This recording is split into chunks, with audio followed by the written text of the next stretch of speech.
Hello everybody and welcome back again to Let's Play Disco Elysium. I'm back here at the harbor, back with Joyce Messier, and we did talk a little bit last episode, mostly because I needed to pass some time until 9 p.m, but she actually did give me a lot of interesting information. For example, the name of the murder victim. So apparently his name was Laley and he's a mercenary working for some private military company, and that PMC is working for Wild Pines apparently. And she also gave me a potential motive for the murder, because apparently the Laley guy sexually assaulted a woman and then the Union people took revenge for that. And in that case, the murder wouldn't really be directly related to the strike. I mean, it's Union related because Union people might be involved, but the strike wasn't really the reason for the murder. Then again, this is the first time I ever heard of this incident, so I'm not sure if it's true. I will have to investigate that. But yeah, I still have to pass some time, and she actually had more dialogue options, so let's talk to her again. You're back. Good. What can I help you with?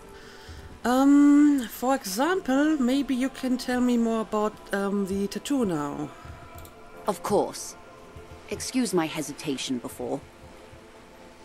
She reaches over the guard wire and takes the photo, holds it in her hand. For about half a minute, in silence.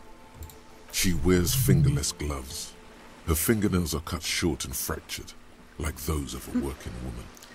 Interesting, but probably useless information. It was taken with a trigette not long ago. This is the man's upper body. There were no more markings on his hands or legs. Stay quiet. Observe the woman's expression. What do you think? Sure. Let's stay quiet first. Her mouth is relaxed. The accordion lines near her mouth vanish. The pearls of her eyes move slowly on the photo's surface. So, what do you think? Sorry. I was trying to see if I can read the web of interdependencies between these points. The stars. She points to one on the photo paper. I can't. But that's how you read this story. The points themselves don't have letters, numbers, anything.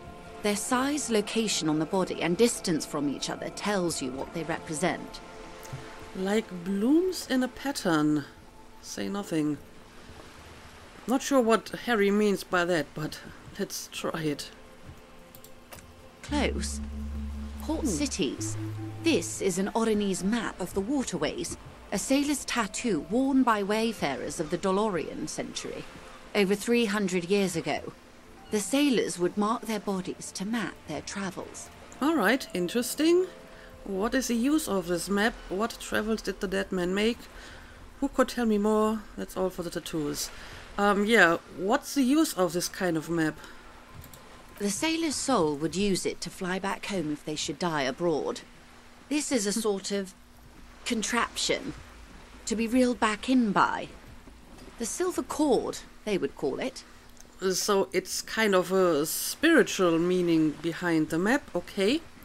And what travels did the dead man make? Can you tell? Quite a few. Vredefort, the Oronese capital, traditionally stands on the right shoulder. He started somewhere near here, I think. Which would make sense, because I think we believe him to be Oronese, right? What next?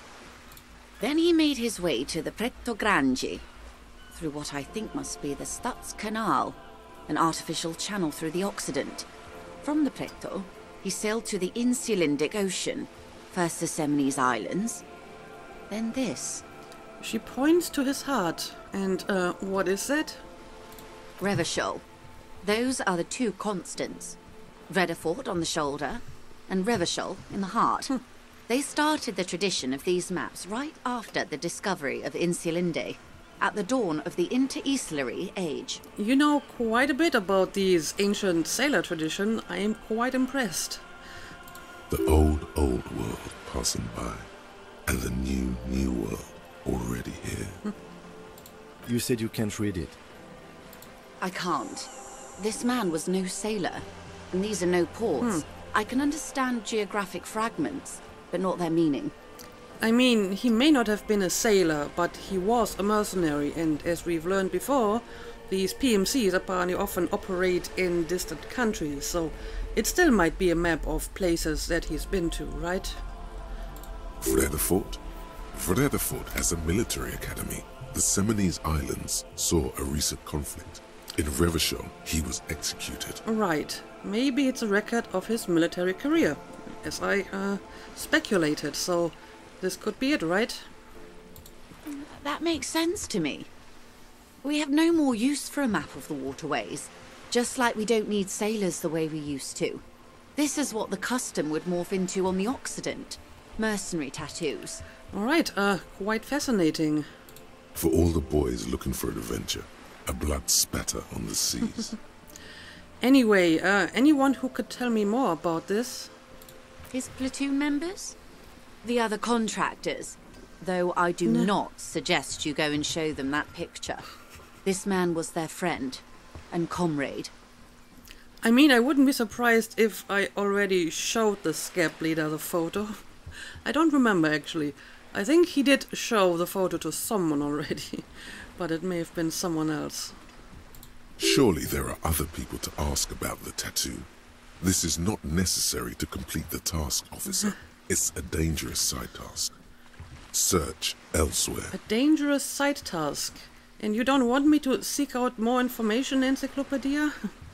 I need the information, mark it down, ask Mercs about tattoos. You're right, not a good idea, leave it off the schedule.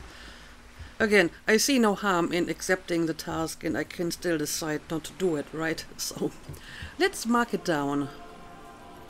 Do what you have to do, Detective. I don't think deciphering that tattoo should come before public security. But if you should wade into the mob to find out, I couldn't stop you. Nope, you truly can't stop me from doing something stupid. We will be careful, then. Alright, that's all for the tattoos. Thanks for your help. Is there anything else I can help you with? Well, first of all, I actually talked to Eva Claire. You have? And how did you like Mr. Clare? Well, I mean, he's certainly quite the personality. That's the most positive thing I can say about him. Finally, time to choose sides. Why do you want to choose sides, physical instrument? Of all my different emotions and aspects, I didn't. He's a beautiful man, beautiful and just. Eva Claire is a hero of the workers' movement. He's a champion I've sworn fealty to. Not really. He's a bloated rainbow socialist. I can do business with him. For a socialist, he's reasonable. He's not the champion I've chosen. I wish to swear fealty to you and the cause of capital. Yeah, I don't think so either. I have the feeling the international community does not approve of him. It's not important if I liked him. I was doing my job. Well, I mean, he did make me sit on the torture chair, and he's holding my gun hostage. So I think I have a good reason not to like him. Even if my, political goals would perfectly align with his, I probably still would find him rather unsympathetic. So, no, I didn't like him. Oh, come on now. He has his uses. How else would he have stayed in power all these years? Or wait, actually... She answers her own question. Corruption. That's how he's done it. Fantastic, worm-like corruption. Reaching into the bowels of the earth. She looks at the ground and nods. The position of my unusual colleague does not reflect official policy. I hope you understand. The RCM does not pick sides. Did you really think it was necessary to put up that disclaimer, Kim? I mean, just saying that I didn't like him is hardly picking a side here. But okay. Of course. And I don't expect you to share anything he told you with me. I'm not a corrupt worm myself. Of course not. However, if you felt like discussing something... What do you mean? How could I stop you? Are we not human? Are we not curious to hear another person's take? It's only natural. We would only be gossiping. Well, it kind of depends on what we are gossiping about. So basically, she's asking me to share some information with her that I learned from Evra. Well, I mean, she did give me quite a bit of information, so... Well, let's see. Intellectually speaking, it would be quite interesting to hear what she has to say about these things. And I guess that's a good point too. The flow of information might not be like one-directional. That money you gave me, would that make things weird if I shared information? I mean, yeah, that could be conceived as a bribe. Mr. Evra is helping me find my gun. But yeah, what about the money? Weird? Oh no. One of the positive things to come from the revolution is the unhindered exchange of information, you see, even when it comes to trade secrets. Which isn't to suggest our talks constitute corporate espionage. Even if they did, it would be fine. But they don't, since you logged the money as a donation, and this is clearly just gossip between friends. Right. It's just gossip. The lieutenant might have, but I don't remember you logging anything as anything, Harry. Yeah, I mean, I'm carrying my notepad, but I'm not sure if he's actually taking any notes. It just makes him look more competent. So I can tell her about the gun, but honestly I don't know why I would want to. I wouldn't be completely opposed to share some information with her if I think it's something where she might give me some additional information about. But the gun? I'm not sure about that. And it's already kind of embarrassing that I lost my gun, so maybe I shouldn't tell it to even more people. So, yeah, let's maybe talk about something else, if you don't mind. Of course, Detective. Should something come up later, down the road, don't be afraid to drop by for a chat. Yeah, we'll see if I actually find out anything of interest. Until then, is there anything I can help you with? Well, I mean, it's past 9 p.m. now, but since I'm here, I suppose I may as well continue my reality lowdown, so sure, let's do this. More lessons in basic reality? My favorite part of the day. Go ahead, ask me anything. Yes, every evening I will come here and I will ask you about reality. So, I guess we will continue with this one. What times are these? These are unimportant times, Detective. You and I were born after the dust had settled. 1,000th of a second too late. Too late for what? For the big time. And what's the big time? The revolution. Huh, and what is this revolution I keep hearing about? I mean, I have some idea about it by now, but maybe she can tell me the whole story. It's quite easy. Every 100 years or so, our species gets together to decide what's next, who gets shot in the head, and who gets the mineral rights. It's a real kerfuffle. A kerfuffle, she says. Would you say it was a bunch of apes duking it out? Yeah, remember, someone used that phrase before. Who got shot in the head? Who got the mineral rights? When was this kerfuffle? That's enough about the times. So yeah, it's basically a bunch of apes duking it out, right? Why, of course. We're talking Duke Out Central. Yeah. Full swing, intra-species warfare. And the apes, were they evil? I mean, the apes are basically just humans in general in this metaphor, right? No. I would say the apes were neutral. She looks at you, her gaze sharp. Sounds like evil to me. Okay, neutral. They're good apes, actually. I don't know. I'm sure there's evil and good apes. So maybe on average they're neutral? Maybe not, but one can only hope that at least it evens itself out in some form. On the other hand...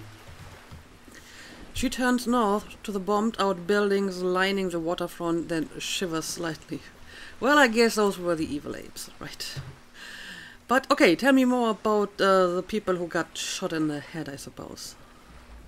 Those would be the communists. Generally speaking, 40 million people got shot in the head during the 40 World million? Revolution. But the communists, they all got shot in the head. All of them? Really? Oh, and the anarchists too. They shot them well. So well, one forgets they even existed. Did the communists and the anarchists shoot back? I would assume so. Did they ever?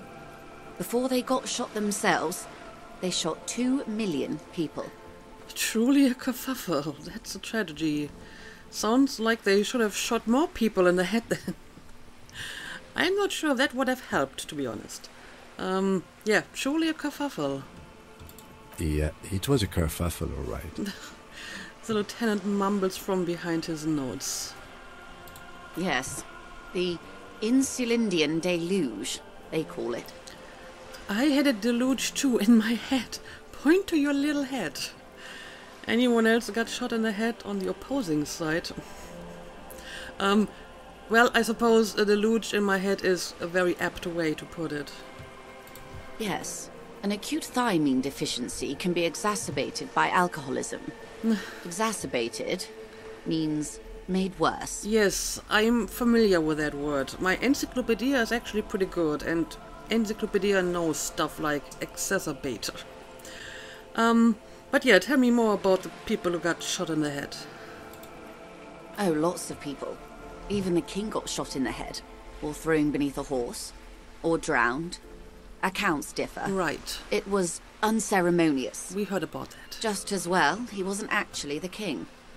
Just the king's nephew. Oh, did we hear about that before?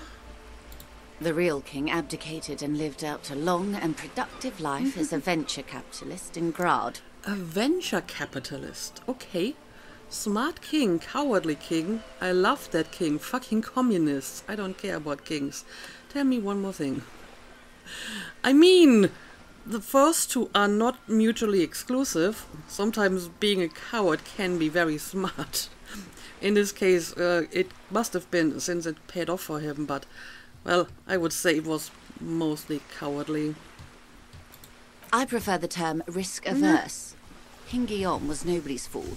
He could smell a PR disaster brewing, so he got out alive, and his nephew Fricelle got shot in his place. Okay, so Fricelle is the king who got killed in the revolution, but it wasn't like the real king. I don't think I've heard about King Guillaume before. Him and tens of thousands of his wonderfully fascist kingsmen. It was a wild time. Apparently so. And who got the mineral rights? The liberals got the mineral rights. And by mineral rights, I mean everything. Okay. And by liberal you mean, how did the liberals win it all? Yeah, tell me more about the liberals. Liberals are usually middle-class people, Detective. Or the remaining gentry. The beneficiaries of the pre-revolutionary arrangement. Arrangement, you say? Some were rich enough to stay with the Constitution, with monarchy. Huh? Big mistake. Others bet on the revolution. They were called the ultras, or ultra-liberals. They fared well. So that's where the name comes from, ultra-liberal. So some of them basically bet on the right horse, which was the revolution. At least for a moment, because in the end the revolution didn't really succeed either, right? So how did the liberals win it all? They didn't win so much as survive. We were the last ones standing when the war ended. Everyone else got shot in the head, remember? Right. So, like I said, they basically bet on the right horse, and it turned out well for them. She's one of them. Of course. Yes, that's what I've been thinking. If everyone got shot, who was there to surrender to? Alright, good question. To foreign intervention. The coalition. Those people really took the mineral rights. Wait, you just said the liberals already took everything. Who are the coalition? Right, we've heard about the coalition before. It's like the government around here, right? But yeah, so who actually got the mineral rights, the Liberals or the Coalition? The Liberals took everything that wasn't nailed to the ground. The Coalition took the ground. The ocean, the laws, and the people. Alright, tell me more about the Coalition. The Coalition of Nations. Grad, Mesk, Vesper, Messina, Oranje, and Sur-le-Clay. The armed centre of the world. They landed here and ended the revolution. It was the moralist thing to do. Alright. I think I've heard all of this before in some form. And yeah, the Coalition is like the central moralist government. So tell me more about that.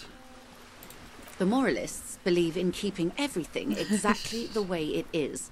They believe in mineral rights and not shooting people in the head. I mean, I can get behind the not shooting people in the head part. At least not in the same manner and volume as the others do. They are the long-standing provisional rulers of Revachol now, the coalition government. Yeah, I mean, I suppose the intervention didn't really happen without shooting people in the head either, so they must have done some head shooting themselves, I suppose. The rulers of Revachol, and also the world. These guys are strong. So it would seem. This is their zone of control. They embolden the RCM with crumbs of the same law they took. Technically speaking, you are a moralist. Because the RCM works for the government and they are moralists, okay? I get it. The color of moralism is blue. The official motto of Moral Intern, or Moralist International, is a blue forget-me-not, a piece of grey sky. Unofficial. For a moment, there was hope. For a moment there was hope. I don't think I am a moralist, ma'am. Well, I mean, I kinda am. 6 points moralist, apparently, versus 7 points communist. Not just technically, practically, for a moment there was hope. If always picking the option that doesn't commit to anything, then hell yes I am, and also not. I mean, come on, this is just a funny answer. I cannot not pick this one, right? An almost endearingly moralist The world's most standpoint. lovable centrist. It must be hard to take a moderate approach to head shooting in your line of work. That's an amazing achievement I just got there. I guess I picked the moralist option enough to get this particular achievement. Alright. Anyway, let's continue. So when exactly was this kerfuffle? The turn of the century revolution? Don't answer it. It's a trick question. It might have been at the turn of the century. Then again, sometimes these names can be misleading, right? The 100 Years' War was not exactly 100 years long, and the October Revolution was technically in November, at least according to the Gregorian calendar. And the Oktoberfest doesn't actually start in October, so you have to be careful with that. But I'm guessing it was at the turn of the century. The revolution began in 02 on the Isla of Grad, though by the end nearly the whole world had gotten involved. And who exactly started it? It wasn't a who, but a what. A pandemic of Sarat, a particularly virulent prion disease, which the authorities in Grad proved unable to contain. Then Mazov came along and overthrew the government. A prion disease. Okay, I haven't heard about this before, the Tsarath. Okay, so what exactly did this Tsarath do? It made people overthrow their governments. What? Really? Of course not. It was a highly infectious microorganism that destroyed brain tissue. The actual causes of the revolution were material. The pandemic only provided the spark. I see. Then again, if it did destroy brain tissue, it may have caused people to act irrational or just different than usual. It was a funny time in history. They discovered transistors and rock music, but they didn't know anything about prions. Nobody did. I see. So, where did it spread from there? from Revachol and Grad? Not far. The world managed to cauterize itself. Mazov's government was overthrown in '08, and the coalition crushed the Revachol commune 2 years later. It was the end. And what came after the end? Why? You and I, officer. Our lives in the zone of control. Okay, I mean, yeah, that makes sense, I suppose. If we're in the 50s now, then I guess Harry was maybe born at around the 10th. I don't know. I'm not exactly sure what the millennia is, but I know we're in the 50s. Yeah, tell me more about the zone of control. A city-state divided into free market zones under the everlasting interregnum of the Coalition of Nations, and you, of course, the citizens' militia. Right. The zone of control is the third incarnation of Revachol, after the failure of the suzerain and the commune. So the suzerain was the king, and then we had the revolution and the commune, and then the intervention, and now we have the zone of control under the moralist government. Okay, I think I'm beginning to understand the timeline of this world. So, what happened in the rest of the world? Modernity. They developed the marvels of the inter-eastlery communication. Telematic milieus, radiation, coloured plastics. Meanwhile, in Revachol West, the aftermath continues for the 5th decade. So, no modernity for Revachol, or at least not Revachol West? 51 minus 8 equals 43. Well, thank you, logic, for that little bit of math. Wait, you're saying it's been like this for 43 years? It's been like this for how long exactly? I can do my math. It's been 43 years, apparently. Time flies. What have we been doing all that time? That's it then, another topic. Yeah, what have we been doing all that time? The 20s saw a decade of urban war, west of the river leveled, offshore platforms in flames. Still, it's regarded as an improvement on what came before. '08 to 19 was simply hell. And after that? The 30s? Things settled down in the 30s. Revachol East transformed itself into the world's largest tax haven, with the international community's blessing. For the first time in a long time, it seemed like things were going somewhere. That's when they discovered disco. Yeah, I suppose that makes sense, because then Harry would have been in his 20s probably. So it was a time of disco? Yes, and quantitative easing. It was a market mirage, unfortunately. The 40s dispelled it. An Isola-wide hangover, you might say. So, here we are. All right, well, thank you for that history lesson. Welcome to reality, baby. Okay, and that is our task done, but I do believe I had more questions for her. For her to be where she is, Wild Pines Group must have picked the right side. Yeah, clearly. So, which side exactly did Wild Pines Group choose?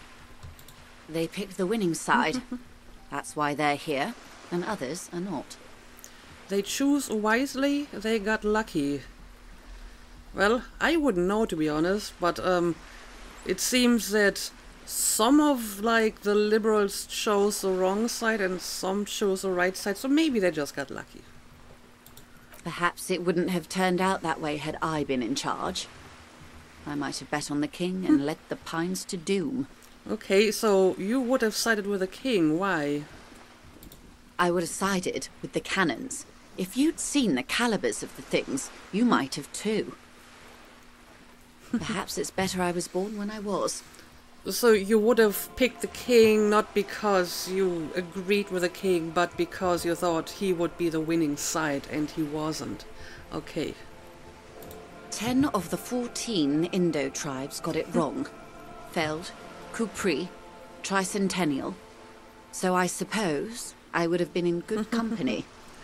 And what would you have done differently? Good question. What would you have done differently?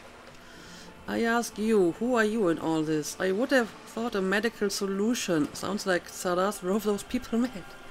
I mean, I guess it can't be ruled out completely, but it might have been a bit of a stretch.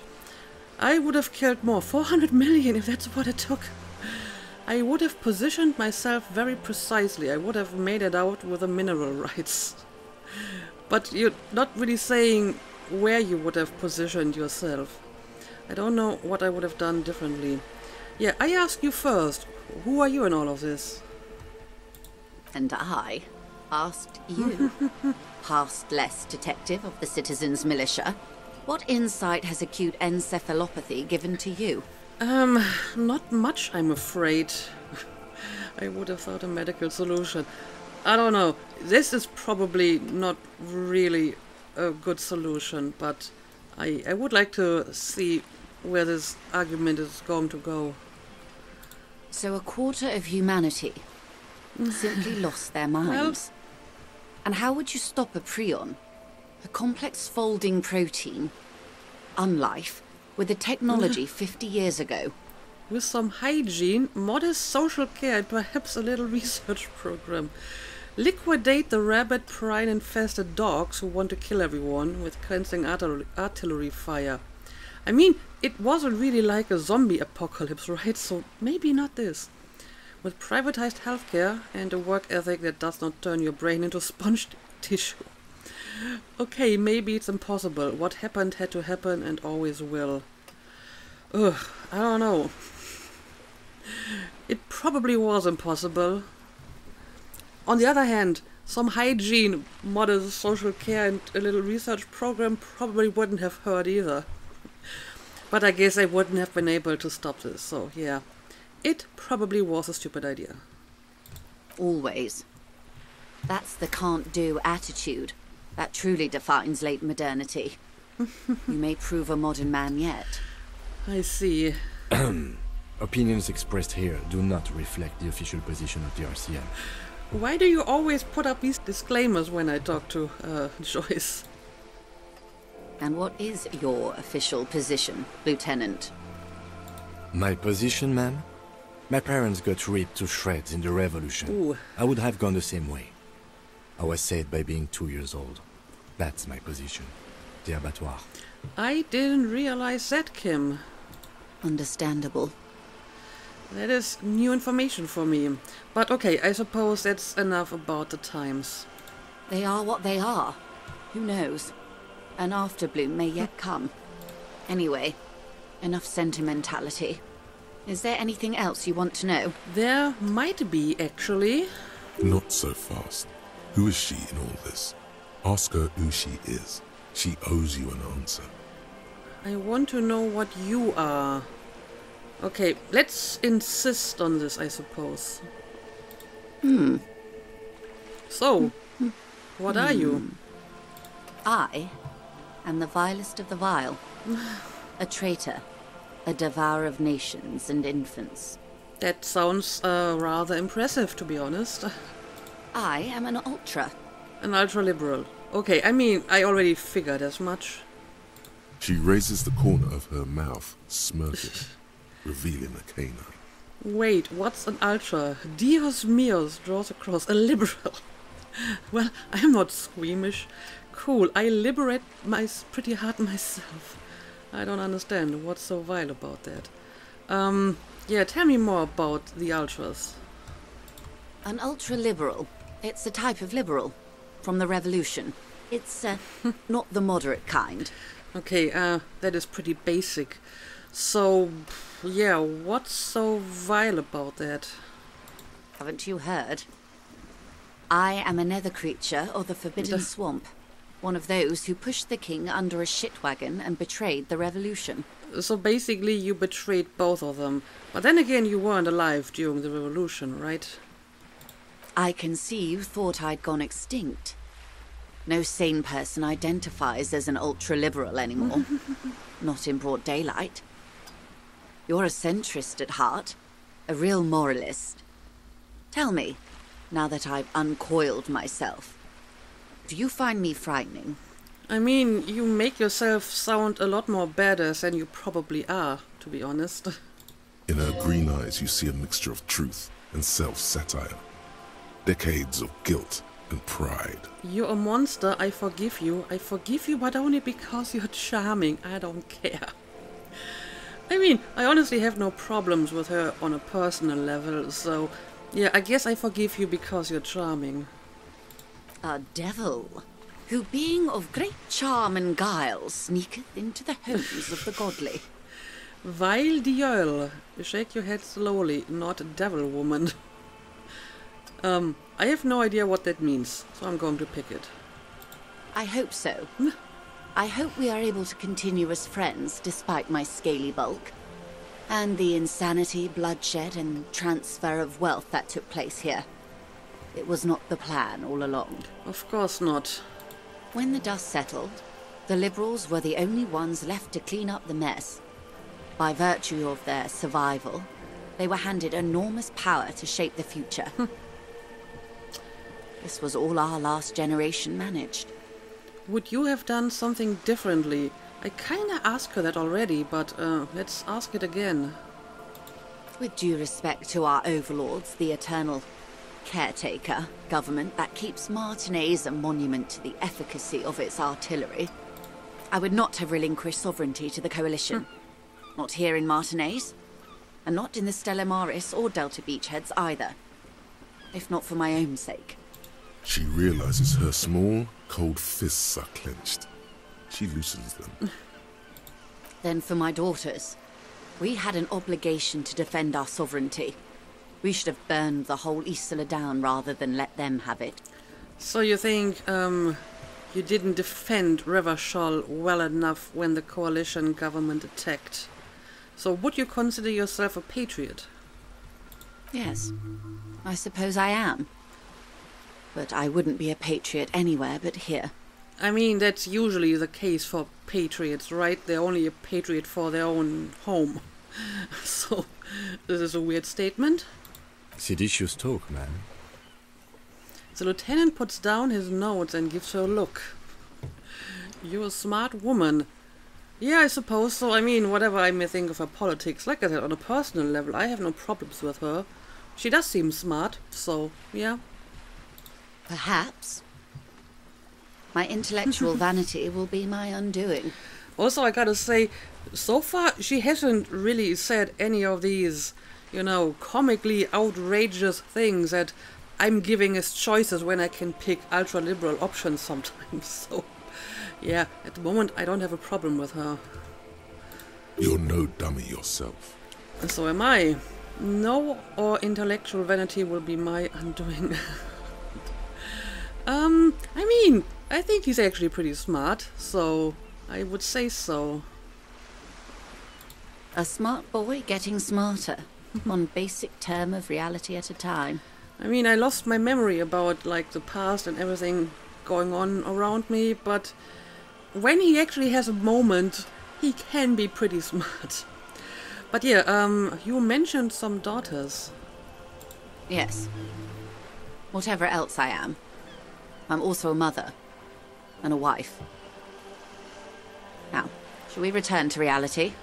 Right, I have some skill check here. Chances are decent, and I may retry it. So sure, let's roll the dice.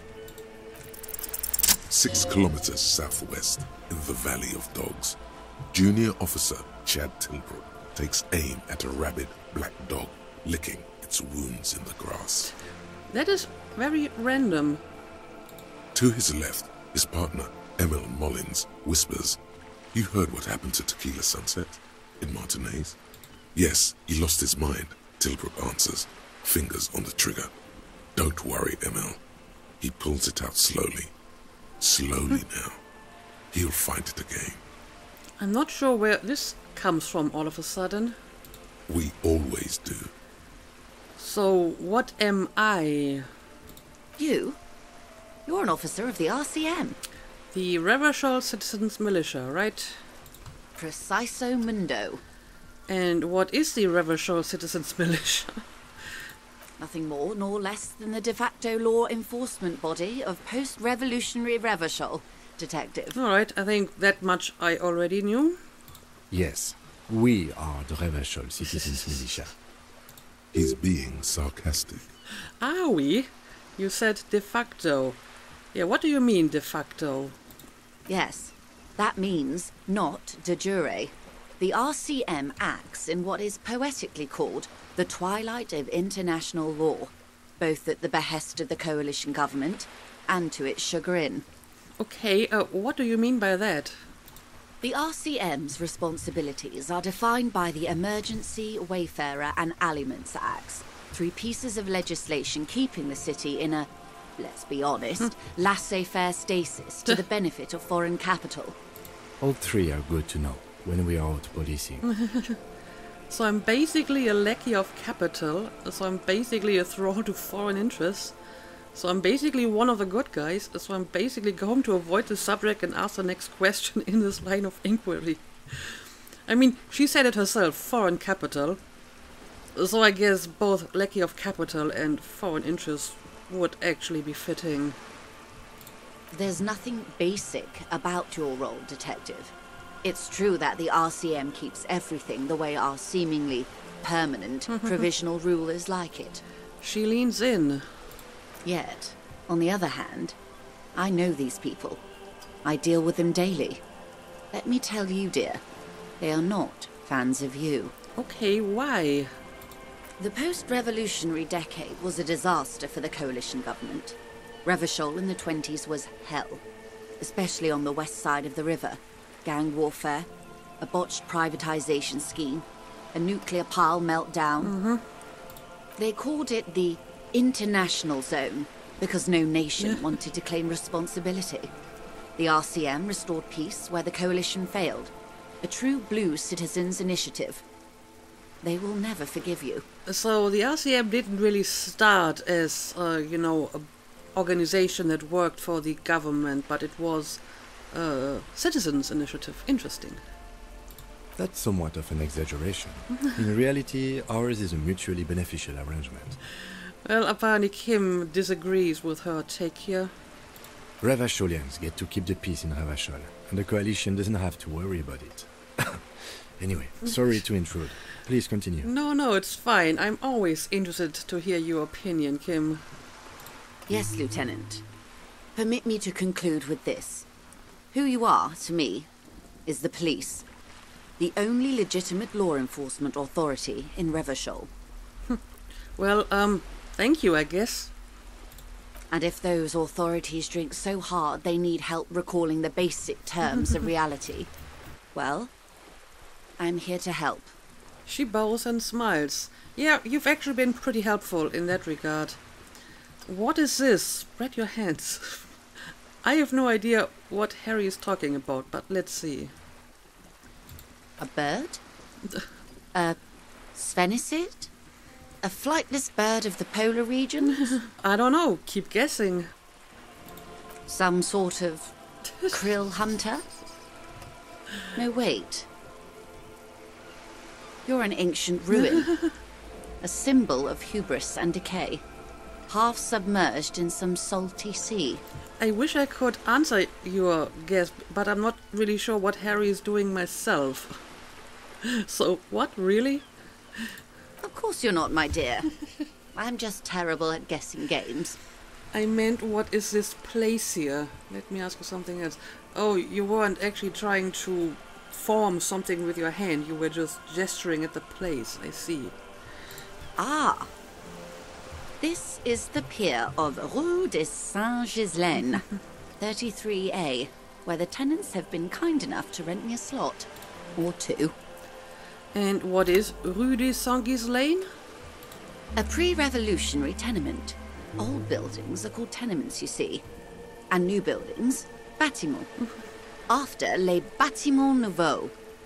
But 33A and 33B are not nouveaux. They're old. She looks up at the crumbling facade. This one used to be 8 to 10 stories tall. A real high-rise by the standards of the last century. Built to mirror the skyscrapers across the bay in the delta. That was before the war, of course. And who lived in them? Mostly the urban middle class, I believe. This was once primo real estate, before the cannons lopped 4 or 5 stories off. Yeah, clearly now the people living here are those that don't have a lot of money. Splat, splat. From a dilapidated balcony, a young girl in odd clothes gives Joyce the evil eye, a red paintbrush held to her throat. You could be wrong, but from here it appears as if she's running the brush across her throat in a soaring motion. I wouldn't be surprised. Wonderful. Okay, I suppose we can ask about Cindy as well. Let's do it. The girl in the old lady rags? Yes. Looks like a sullen and rebellious member of a teen infraculture. Infraculture? Is that like a subculture? Yes. You and I belong to the supraculture. We're common, the herd. The music on the radio, the food in the chain restaurant, those are all too popular for the girl in the old lady rags. Okay. She prefers a fantasy world, an infraculture with its own dress code and vernacular. It is an illusion, I'm afraid. There is no refuge from the supraculture. Okay, now explain the same thing but to a child. I understand everything. Make it more complicated somehow. Yes, please try to explain this again, but even more complicated. I can't. That's how simple it is. It's disappointing. One may dye their hair green and wear their grandma's coat, all they want. Capital has the ability to subsume all critiques into itself. Even those who would critique capital end up reinforcing it instead. Interesting opinion. All right. What next? Suddenly, you're not so sure you're part of the supraculture. I think I may be part of an infraculture. I don't know, what infraculture would that be? And what would that be? Good question. Cop? Disco? I don't know, I just felt like it. Probably not cop. Disco? I mean, apparently it used to be very popular, but that was like 20 years ago. So if Harry is now like the only one who still listens to disco, I guess it's kind of an infraculture, right? I can see that, yes. I dabble in those dark arts myself, not so long ago. I assure you, it was a thoroughly supracultural phenomenon. All permeating. Downright mandatory. Okay, yeah, back then it was the supraculture, but today? Nothing infra about disco, baby. So, you're disco as well? Those days are long behind me. And even in the early 30s, I would say I was more of a new girl. Disco was a minor, but still enjoyable facet of the whole thing for me. And what is the new? The new. A cultural era. And the name of the decade it ravished, the 30s. It came out of post-revolutionary revachol. It was ultra-liberal. Of course. It involved lots of partying, as you might imagine, and champagne-coloured everything. By the looks of it, that would have been when you came of age. Now. She raises her eyebrow at you. Sounds fun, I can't remember a single thing. That's true. Champagne, that doesn't sound like anything I'd be into. I'm straight edge. Well, clearly not. To be fair, I haven't actually used any alcohol, but that's been only like 2 days that he's been sober, so that is not straight edge. Got it, let's take it back to Reality Central for the next one. Yeah, sounds like fun, but I can't remember it. Wasn't it Guillaume Le Million who said, if you can remember the new, you weren't there? Wait, Guillaume Le Million, I was just thinking about that guy. Whatever happened to him? Yeah, I actually did think about him recently. Ah, yes. This is not very central to reality, is it? Maybe not, but I still want to know. I can't be 100% sure, but I believe he died due to complications from venereal disease. Which one? Are you sure he didn't die of autoerotic asphyxiation? So, which venereal disease? All of them. All of them. So, are you sure about that? And it wasn't autoerotic asphyxiation? You can't get a venereal disease from that, can you? No, because of the auto part. But I mean, he could have gotten one before that, right? So you're saying he didn't vanish in a puff of stardust? Probably not. I'm afraid no.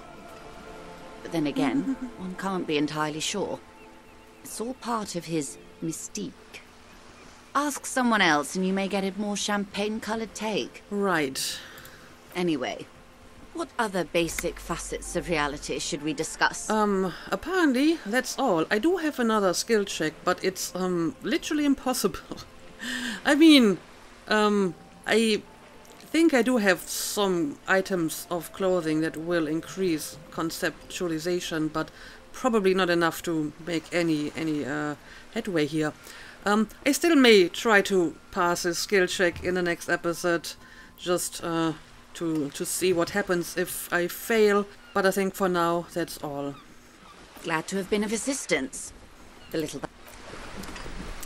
Alright, yeah, the episode is getting kind of long, so I think I'm going to make a cut here. I will try that skill check in the next episode, and maybe then we can finally go to our balcony man and continue our investigation. But still, this was a pretty enlightening talk, I would say. And I got a bunch of new XP, skill points, so I will invest some of them. But for now, let's call it a day as always. Thank you for watching, and see you again next time.